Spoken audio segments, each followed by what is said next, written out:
Hello दोस्तों, मैं आनंद मोहन ठाकुर। आज जो हम डिस्कस करने जा रहे हैं वो है आपका बिहार का इतिहास। तो देखिए, जहाँ बात इतिहास की आए तो हम चाहे किसी भी जगह का इतिहास पढ़े, चाहे बिहार का इतिहास पढ़े या पूरे भारत का इतिहास पढ़े, सबसे पहले आपको ये पता होना चाहिए कि इतिहास होता क्या है। हिस्ट्री होती क्या है, व्हाट इज़ हिस्ट्री। तो देखिए, कई सारे लोग ऐसा कहते हैं कि पास्ट में जो घटनाएं हो गई हैं, जो बीत चुकी हैं, उसे हिस्ट्री कहते हैं, लेकिन इसे हिस्ट्री नहीं कहते। सबसे पहले आप ये समझिए हिस्ट्री कहते किसे हैं। तो मैंने यहाँ पे क्या लिखा है, इतिहास किसे कहते हैं? अतीत की वो घटना जिसके स्रोत या साक्ष्य मौजूद हो, यानी कि पास्ट की वो घटना जिसके साक्ष्य यानी कि एविडेंस या फिर सोर्स हमारे पास हो, उसे ही हम हिस्ट्री कहते हैं। वैसे तो बहुत सारी घटनाएं हुई हैं, लेकिन जिसके साक्ष्य नहीं है हमारे पास, उसे हम बस कहानी मात्र ही समझते हैं, क्योंकि जब प्रूफ ही नहीं है तो क्या पता वो हुआ होगा कि नहीं हुआ होगा। समझे? तो इतिहास इसे कहते हैं।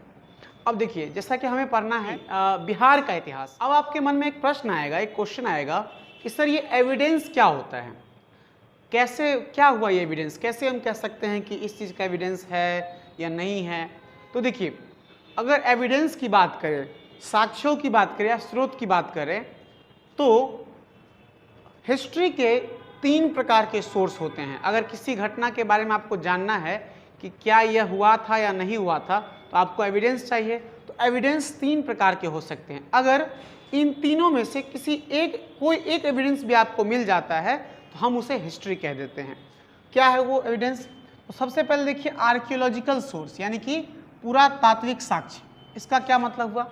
यानी कि वो चीज़ें जो मिट्टी खनन करके या उत्खनन करके, खुदाई करके जो हमें मिली, या फिर बहुत प्राचीन समय की कोई वस्तु या कोई ऐसा महल, कोई ऐसा स्तंभ जो या शिलालेख जो कहीं मिला, वो अगर किसी बात की जानकारी देते हैं इतिहास के बारे में, तो वो पुरातात्विक स्रोत है, यानी कि पुरातात्विक साक्ष्य या फिर आर्कियोलॉजिकल सोर्स है। क्या है? जैसे देखिए, हमारे भारत के इतिहास की बात करें तो ये कुछ प्रमुख स्रोत है जो पुरातात्विक स्रोत है। जैसे अशोक के स्तंभ एवं शिलालेख। अशोक को तो आप भली भांति जानते होंगे। अशोक महान हमारे प्राचीन इतिहास के सबसे प्रमुख राजाओं में से एक हैं। ये इन्होंने जो स्तंभ बनवाया था, उन स्तंभों से हमें प्राचीन इतिहास के बारे में जानकारी मिलती है। तो ये एक पुरातात्विक साक्ष्य है। या उनके जो शिलालेख थे, शिलालेख क्या होता है पहले मैं आपको ये बता दूं। शिला मतलब पत्थर और लेख मतलब उस पर लिखा हुआ अक्षर या फिर उस पर लिखे हुए जो वाक्य है वो। तो शिला पर लिखे हुए वाक्य जो आपका मिलेगा तो उसे हम शिलालेख कहते हैं। तो अशोक के स्तंभ और शिलालेख ये एक पुरातात्विक साक्ष्य का उदाहरण है। उसी प्रकार गुप्तकालीन अभिलेख। प्राचीन इतिहास, भारत का प्राचीन इतिहास आप पढ़ोगे, उसमें एक गुप्त साम्राज्य है। तो गुप्त साम्राज्य के दौरान गुप्तकालीन अभिलेख लिखे गए। इससे हमें गुप्त काल के समय के प्रशासन के बारे में जानकारी मिलती है। वहीं अशोक के स्तंभ और उनके अभिलेख से क्या पता चलता है, उनके शिलालेख से क्या पता चलता है? अशोक की कैसी प्रशासनिक व्यवस्था थी, अशोक का एडमिनिस्ट्रेशन कैसा था, अशोक की सैन्य व्यवस्था कैसी थी, अशोक ने अपने जीवन में कब क्या किया, कब कलिंग युद्ध लड़ा, ये सब। तो ये भी एक पुरातात्विक साक्ष्य का उदाहरण है। फिर नालंदा बिहार के अवशेष। जैसा कि आप जानते होंगे, बिहार में दुनिया का सबसे बड़ा विश्वविद्यालय कह सकते हैं उस समय का, जो नालंदा विश्वविद्यालय था, जिसे बख्तियार खिलजी ने ध्वस्त कर दिया। मैंने पिछले क्लास में बताया था आपको। तो नालंदा विश्वविद्यालय जो ध्वस्त कर दिया गया, तो उसके जो अवशेष हैं, यानी कि उसके जो रिमेनिंग्स हैं, उसको अध्ययन करके, उसको देखकर हम उस समय के बारे में पता कर सकते हैं कि नालंदा विश्वविद्यालय में कैसी पढ़ाई होती थी। जैसे नालंदा विश्वविद्यालय की बात करें तो वहाँ बौद्ध धर्म के महायान शाखा की शिक्षा दी जाती थी। ये भी एक बहुत बड़ा पुरातात्विक साक्ष्य है। इसके अलावा भी बहुत सारे साक्ष्य हैं। तो आप ये समझ गए पुरातात्विक साक्ष्य क्या होता है। जैसे कि कोई भी ऐसा चीज़ जो बहुत पुरानी है और वो हमें उत्खनन करके मिली या फिर कहीं स्थित है, उससे हमें जो जानकारी मिलती है उसे पुरातात्विक साक्ष्य कहते हैं। आगे बढ़ते हैं हम। आगे है आपका लिखित साक्ष्य यानी कि लिटरेरी सोर्स। ये क्या है? तो देखिए, प्राचीन काल में बहुत सारी पुस्तकें लिखी गई थी जिससे हमें उस काल के बारे में पता चलता है कि उस समय कैसा लोगों का जीवन था, लोगों की प्रशासनिक व्यवस्था कैसी थी, लोगों के जीवन में क्या महत्वपूर्ण था, क्या नहीं था, ये सब इत्यादि। तो ये भी एक बहुत बड़ा साक्ष्य का प्रकार है जिससे हम प्राचीन इतिहास या फिर इतिहास के बारे में जान सकते हैं। तो देखिए, अगर हम बात करें लिखित साक्ष्य की तो ये दो प्रकार के होते हैं, एक धार्मिक, एक गैर धार्मिक। धार्मिक साक्ष्य क्या हुआ? जो किसी धर्म से जुड़ा हुआ हो, कोई धार्मिक ग्रंथ हो, उसे हम धार्मिक साक्ष्य कहते हैं। तो हमारे हिंदू धर्म में वेद है। वेद भी 4 प्रकार के होते हैं, ऋग्वेद, यजुर्वेद, सामवेद और अथर्ववेद। ये चारों वेद विभिन्न प्रकार के ज्ञान को देते हैं और विभिन्न प्रकार की जानकारियाँ हमें इससे प्राप्त होती है। उसके बाद हम बात करें रामायण की और महाभारत की, तो रामायण से भी बहुत सारे साक्ष्य का पता चलता है। और महाभारत, ये तो दुनिया का सबसे बड़ा महाकाव्य है, जय संहिता भी इसे कहते हैं, ठीक है। फिर शतपथ ब्राह्मण, मैं आपको बताऊंगा कि बिहार के बारे में सबसे प्रथम जानकारी, सबसे पहला जो विवरण है वो इसी शतपथ ब्राह्मण में है। तो ये भी एक बहुत महत्वपूर्ण लिखित साक्ष्य है जब हम बिहार का इतिहास पढ़ेंगे तब, ठीक है। अंगुत्तर निकाय, ये एक बहुत ही प्रसिद्ध बौद्ध ग्रंथ है। त्रिपिटक, ये भी बौद्ध ग्रंथ है। त्रिपिटक में भी 3 वॉल्यूम्स हैं, ठीक है। सूत्र पिटक, विनय पिटक, अभिधम पिटक, तो ये भी एक बौद्ध धर्म की प्रमुख पुस्तक है। भगवती सूत्र जैन धर्म की प्रमुख पुस्तक है, इत्यादि। तो ये कुछ आपके धार्मिक ग्रंथ थे जो कि लिखित साक्ष्य का एक उदाहरण है और हमें इतिहास के बारे में जानकारी देता है। अब हम बात करते हैं गैर धार्मिक लिखित साक्ष्य के बारे में। तो उसमें सबसे प्रसिद्ध नाम जो हर व्यक्ति को पता होना चाहिए, होता भी है, वो है अर्थशास्त्र। अर्थशास्त्र के रचयिता कौन थे? चाणक्य या कौटिल्य या विष्णुगुप्त, तीनों ही उन्हीं का नाम था। अर्थशास्त्र से हमें पॉलिटिकल साइंस और एडमिनिस्ट्रेशन की जानकारी मिलती है, ठीक है। तो ये भी एक बहुत ही प्रसिद्ध, बहुत ही प्रमुख पुस्तक है इतिहास के नज़र में। तो ये गैर धार्मिक है क्योंकि ये किसी धर्म से जुड़ा हुआ नहीं है। मुद्रा राक्षस विशाख दत्त ने लिखा था और राज तरंगिणी कलहन ने लिखा था। इसके अलावा और भी बहुत सारी पुस्तक है जो कि लिखित साक्ष्य के अकॉर्डिंग आते हैं और हमें इतिहास के बारे में जानकारी देते हैं। अब हम बात करें विदेशियों के विवरण के बारे में। तो देखिए, समय समय पर भारत में कई प्रकार के विदेशी आए और उन्होंने भारत में रहकर जिस चीज़ को अनुभव किया, जिस चीज़ की जानकारी प्राप्त की, उसे अपने पुस्तक में लिख डाला। तो वो वही बात लिखेंगे ना जो अपने आसपास उस टाइम देखेंगे।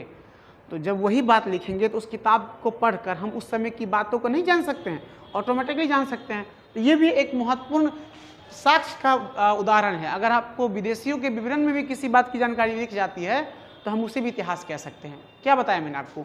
इन तीनों में से किसी कोई एक साक्ष्य मिल जाए तो वो इतिहास है। समझते हैं क्या है ये। इंडिका, देखिए, इंडिका मेगास्थनीज नामक व्यक्ति ने लिखी थी। ये सेल्यूकस निकेटर के दरबार में रहते थे, जिसे सेल्यूकस निकेटर ने चंद्रगुप्त मौर्य के दरबार में भेजा था जब उन्होंने अपनी पुत्री हेलेना का विवाह चंद्रगुप्त मौर्य से किया। ये सब आप भारत के इतिहास में पढ़ते हैं। देखिए, अगर आप बिहार का इतिहास पढ़ें तो बिहार का इतिहास बहुत हद तक कनेक्टेड है भारत के इतिहास से। और भारत के इतिहास की बहुत सारे खंड ऐसे हैं जो बिहार से ही जुड़े हुए हैं, जैसे गौतम बुद्ध वाला चैप्टर, महावीर जैन वाला चैप्टर, महाजनपद काल का प्रमुख चैप्टर, मगध साम्राज्य। तो मैं ये अभी सोच के चलूँगा कि आपको भारत के इतिहास की जानकारी थोड़ी बहुत है, और अगर आपको नहीं है तो आप किसी भी पुस्तक से पढ़कर एक बेसिक नॉलेज ले सकते हैं, तब आपको ये चीज़ समझ में आएगी बिहार का इतिहास। तो चलिए कंटिन्यू करते हैं हम। तो इंडिका जो है इसे मेगास्थनीज ने लिखा था, ओके। की ये फाहियान ने लिखा था। फाहियान ये भारत आने वाले प्रथम चीनी यात्री थे जो चंद्रगुप्त II के समय में आए थे, ठीक है, जो गुप्त साम्राज्य के एक शासक थे। फिर की ये हेंतसांग ने लिखा है। ये भारत में जब पुष्यभूति वंश या फिर वर्धन वंश का शासन था और हर्षवर्धन शासक थे, उस टाइम ये हेंतसांग आए थे भारत और उन्होंने की लिखी। तो देखिए, अभी मैंने आपको क्या बताया, अगर इन तीनों में से किसी भी प्रकार का साक्ष्य अगर मिलता है तो हम उस घटना को क्या कहेंगे? इतिहास कहेंगे, ओके। तो अब हमें जानना है कि बिहार के इतिहास में पढ़ना और कैसे हम इतिहास का विभाजन करते हैं। पहले तो ये जानना पड़ेगा आपको। आप लोगों ने सोर्सेस ऑफ हिस्ट्री समझ लिया कि हम कैसे इतिहास को पहचानते हैं, कि प्राचीन काल की कोई घटना इतिहास है या नहीं है। अब हम आते हैं अपने मुद्दे की बात पे। हमें पढ़ना तो है बिहार का इतिहास फिलहाल। तो पहले आप ये समझिए कि इतिहास का वर्गीकरण कैसे करते हैं, भारत के इतिहास का, और फिर हम बिहार के इतिहास का भी वर्गीकरण करेंगे और हम ये जानेंगे कि बिहार के इतिहास में क्या क्या पढ़ना है, और फिर जाके हम प्राचीन इतिहास बिहार का, मध्यकालीन इतिहास बिहार का, और फिर आधुनिक इतिहास बिहार का पढ़ेंगे। फिर हमारा ये बिहार की हिस्ट्री खत्म हो जाएगी। आपको बता रहा हूँ, देखो, अगर हम भारत के इतिहास की बात करें तो इंडियन हिस्ट्री जो है इसे 3 भागों में बांटा गया है। Ancient history of India, medieval history of India और मॉडर्न हिस्ट्री ऑफ इंडिया, यानी कि भारत का प्राचीन इतिहास, भारत का मध्यकालीन इतिहास और भारत का आधुनिक इतिहास। तो अगर हम प्राचीन इतिहास की बात करें भारत की, तो उसमें हम पढ़ते हैं आपका पाषाण काल, यानी कि वो समय जब लोग पत्थरों का उपयोग करते थे। बहुत पुरानी बातें, 2.5 लाख, ये 250, क्या बोलते हैं इसको, 2.5 मिलियन ईयर्स, उस टाइम की बात पढ़ते हैं, ठीक है। उसके बाद पढ़ते हैं आप क्या, सिंधु घाटी सभ्यता, ये आपका भारत की सबसे प्राचीन सभ्यता है। फिर पढ़ते हैं आप वैदिक काल, फिर पढ़ते हैं महाजनपद काल, और फिर गुप्त वंश, फिर उसके बाद पुष्यभूति वंश, पाल वंश, बिहार बंगाल वाला। फिर एंशिएंट हिस्ट्री खत्म हो जाती है, फिर आप दक्षिण भारत का इतिहास पढ़ते हैं, ये सब। फिर आप मध्यकालीन में क्या पढ़ते हैं, तो मध्यकालीन में पढ़ते हैं आप अरबों का आक्रमण, तुर्कियों का आक्रमण, दिल्ली सल्तनत, मुगल साम्राज्य, फिर उसके बाद उत्तरकालीन मुगल, ये सब। फिर सिख धर्म, फिर इसके बाद पढ़ते हैं आप कैसे कंपनी का ये भारत में आगमन होता है, और फिर औरंगजेब की मृत्यु हो जाती है, फिर वो मेडाइवल खत्म हो जाता है। आधुनिक में क्या पढ़ते हैं आप, तो आधुनिक में आप 2 ही चीज़ देखा जाए पढ़ते हैं, एक ब्रिटिशर्स का शासन, यानी कि यूरोपियों का आगमन के बाद कैसे क्या भारत में स्थिति हुई, 1857 की क्रांति, और तीसरा पढ़ते हैं, तीसरा टर्म है इंडियन इंडिपेंडेंस, मतलब कि भारत की स्वतंत्रता कैसे हुई, ये सब। तो उसी में से बहुत सारी चीज़ें ऐसी हैं जो बिहार से जुड़ी हुई हैं, उसी को हमें डिस्कस करना है।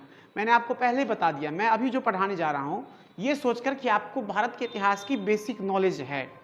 देखिए, अगर हम बिहार के इतिहास की बात करें, इसमें हम पाषाण काल से जुड़े वो चीज़ें पढ़ेंगे जो बिहार से संबंधित है। जैसे पाषाण काल को भी 3 भागों में बांटा गया है, पूरा पाषाण, मध्य पाषाण और ये नव पाषाण। तो उसके कहाँ कहाँ किस बिहार के स्थल पर कहाँ का साक्ष्य मिला है, जैसे पूरा पाषाण काल का साक्ष्य बिहार के किस जगह मिला है, नव पाषाण काल का साक्ष्य बिहार के किस जगह मिला है, ऐसे क्वेश्चंस। फिर पढ़ेंगे, हाँ एक और चीज़, सिंधु घाटी सभ्यता हम बिहार के इतिहास में नहीं पढ़ते। क्यों नहीं पढ़ते हैं, देखिए, सिंधु घाटी सभ्यता जो थी वो भारत के इस वाले भाग में थी। देखिए, अगर हम मैप पे समझे तो वो सिंधु घाटी सभ्यता भारत के इस वाले भाग में थी, ठीक है, यहाँ पे ऐसे, और हमारा बिहार जो है वो यहाँ पे ऐसे करके है। यहाँ पर सिंधु घाटी सभ्यता आई ही नहीं, तो जब आई ही नहीं यहाँ पे, तो उसके साक्ष्य यहाँ मिलेंगे, नहीं मिलेंगे, तो वो नहीं पढ़ते। फिर वैदिक काल पढ़ते हैं, ओके, वैदिक काल बहुत हद तक जुड़ा हुआ है बिहार से, बिहार के बारे में इसमें बहुत सारी जानकारियाँ हैं। फिर महाजनपद काल पढ़ते हैं, अरे ये तो बिहार से ही पूरा संबंधित देखा जाए तो। पता होगा आपको महाजनपद काल में मगध, फिर ये वज्जी, फिर अंग, ये 3 महाजनपद बिहार में ही थे, तो वो सब आपको पढ़ना पड़ेगा। फिर गुप्त वंश पढ़ना पड़ेगा आपको, बिहार में क्या इसका इम्पैक्ट था, और पाल वंश तो बंगाल बिहार का ही वंश था। तो एंशिएंट में आपको ये पढ़ना पड़ेगा, मैं आपको पूरा पढ़ाऊंगा एक एक करके। फिर आपको मध्यकालीन में कर्नाट वंश के बारे में पढ़ना पड़ेगा, ये बिहार के ही उत्तर में मिथिलांचल वाले भाग में एक वंश था। फिर बख्तियार खिलजी कैसे बिहार में आया और बिहार का को बर्बाद कर दिया, चौपट कर दिया, इस्लाम का बिहार में प्रवेश करवाया इसने। फिर सल्तनत काल जो कि दिल्ली में थी, उसका बिहार पे क्या इम्पैक्ट था, क्या संबंध था वो। फिर मुगल काल का बिहार से क्या संबंध था, ये मुगल साम्राज्य के दौरान बिहार में कौन सी घटनाएं हुई, ये सब। फिर सबसे इंपॉर्टेंट और सबसे महत्वपूर्ण जो आपके एग्जाम में सबसे ज़्यादा आता है, वो आपका आधुनिक बिहार का इतिहास पढ़ना है। तो आपको जैसे मैंने बताया था कि आधुनिक बिहार पर हो गया आप, आधुनिक भारत पर हो गया आप, तो ब्रिटिशर्स का आगमन हुआ भारत में, यही ना। तो ब्रिटिशर्स का जो आगमन हुआ था, बताइए सबसे पहले किस वाले भाग पर उन्होंने एकदम बढ़िया से अधिकार कर लिया, तो वो था आपका बंगाल, जैसा कि आप जानते हैं। तो बंगाल से ही जुड़ा हुआ चीज़ हमको सबसे पहले पढ़ना है आधुनिक में, क्योंकि बंगाल के बगल में ही आपका बिहार है, पहले तो बंगाल में ही था। तो कैसे बिहार में ब्रिटिशर्स का आगमन हुआ और फिर के कौन कौन सी एक्टिविटीज ऐसी हुई जो आपके लिए इम्पोर्टेंट है आपके मॉडर्न हिस्ट्री ऑफ बिहार के लिए। फिर बिहार तथा सिख धर्म, जैसा कि आपको पता होगा सिख धर्म वैसे तो हुआ है आपका इधर इसी वाले भाग में विकसित हुआ, लेकिन आपको बता दूं मैं सिखों के 10वें गुरु, 10 गुरु थे टोटल, उसमें 10वें गुरु गुरु गोविंद सिंह का जन्म बिहार में ही पटना में हुआ था, इसीलिए बिहार तथा सिख धर्म आपका कनेक्टेड है थोड़ा बहुत, तो वो पढ़ना पड़ेगा आपको। कंपनी का आगमन वही बताया मैंने, बिहार में कैसे कंपनी का आगमन हुआ वो, और बिहार में कुछ जनजातीय विद्रोह हुए हैं जैसे मुंडा विद्रोह हो गया इत्यादि बहुत सारे, तो वो जनजातीय विद्रोह पढ़ना पड़ेगा। 1857 की क्रांति, first independence war of India कह सकते हैं हम, भारत का प्रथम स्वतंत्रता संग्राम, आप इंडियन हिस्ट्री में पढ़ते हैं, तो उसका बिहार में क्या इम्पैक्ट कर पड़ा। जैसे वीर कुंवर सिंह बिहार से लड़े थे, आपने पढ़ा होगा इंडियन 1857 क्रांति तो आप जानते होंगे, तो वो सब घटनाएं। और मैंने पहले क्लास में बता दिया था आपको महात्मा गांधी की कर्मभूमि, महात्मा गांधी की कर्मभूमि बिहार ही थी, क्योंकि चंपारण में उन्होंने सत्याग्रह किया था 1917 में, तो वो पढ़ना पड़ेगा आपको, चंपारण सत्याग्रह ये। इसके बाद फिर बिहार में कुछ किसान सभा बनाया गया, ठीक है, वो पढ़ना पड़ेगा। बिहार सोशलिस्ट पार्टी के बारे में पढ़ना पड़ेगा। होम रूल लीग आंदोलन, होम रूल लीग या फिर होम रूल आंदोलन कहते हैं, ये एनी बेसेंट और बाल गंगाधर तिलक ने शुरू किया था 1916 में, तो ये आपको पढ़ना पड़ेगा बिहार में क्या इसका इम्पैक्ट रहा। फिर लास्ट के कुछ टर्म्स हैं, असहयोग आंदोलन जो महात्मा गांधी के द्वारा शुरू किया गया था।